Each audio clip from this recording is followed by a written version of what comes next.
Pleased to introduce to you now Edward Czuker, who is one of our recipients of the Legacy Awards. Edward Czuker is going to come up with his wife Elisa to accept this award.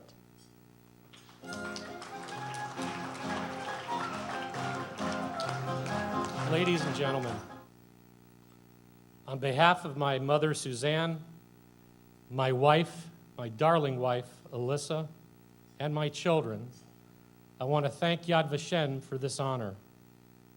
I am powerfully moved to stand before you and accept this award for my father, Jan Czuker, Zichron Livracha, Yosef ben Menachem Mendel. My father's long-standing commitment to Yad Vashem is a legacy that made him incredibly proud. It came from a deeply personal understanding of the organization's vital importance for the Jewish people and our world. My father was just 13 years old when he was put on a cattle car train to Auschwitz.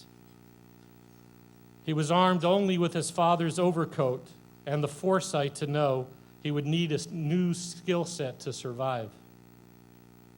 On the train, my father asked a man in construction to teach him what he could as quickly as he could before they arrived at their destination. In the span of a few minutes, he acquired the building skills that helped him to survive 5 different concentration camps: Auschwitz, Mauthausen, Sachsenhausen, Gunskirchen, and Liberosa, enduring several death marches until he was liberated by American soldiers from Liberosa. He lived every day with gusto, deeply grateful for the opportunity to make our world a better place. You can sense that optimism, gratitude for life in the video that will now be played of his remarks at the opening of our family's bridge at the entrance of Yad Vashem. Although he's no longer with us, my father's spirit lives on with us every day in the life of our family and indeed in the proud legacy that he's left in our world. We love and miss him, and thank you very much for honoring us today. Everyone here recognizes the importance of Yad Vashem and appreciates the impact it has on the thousands of visitors who come from all over the world. No one leaves a visit here unchanged. No one leaves here forgetting the evil that man is capable of. And no one leaves here forgetting the heroism of those who valiantly try to stand up against that evil. Like millions of others, my happy childhood came to an abrupt end when my beautiful family of 8 was deported.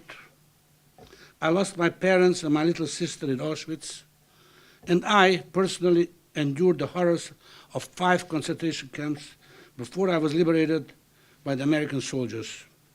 We never know why we survived, but we do know that surviving carries with it an awesome responsibility. It is our job to make sure that no one forgets those who perished. It is our obligation to remember the kind of world that allowed a Holocaust to take place. For myself and for my dwindling generation of survivors, our whole world, our whole existence is being this narrow bridge between the past and the future. We are the only witnesses left, and we are the only ones who can span the decades and forge a link between what was then and why it still matters now. We are the only ones who can recount the horrific stories, and we can carry with us the still voices of millions so that they can be heard once again by a new generation.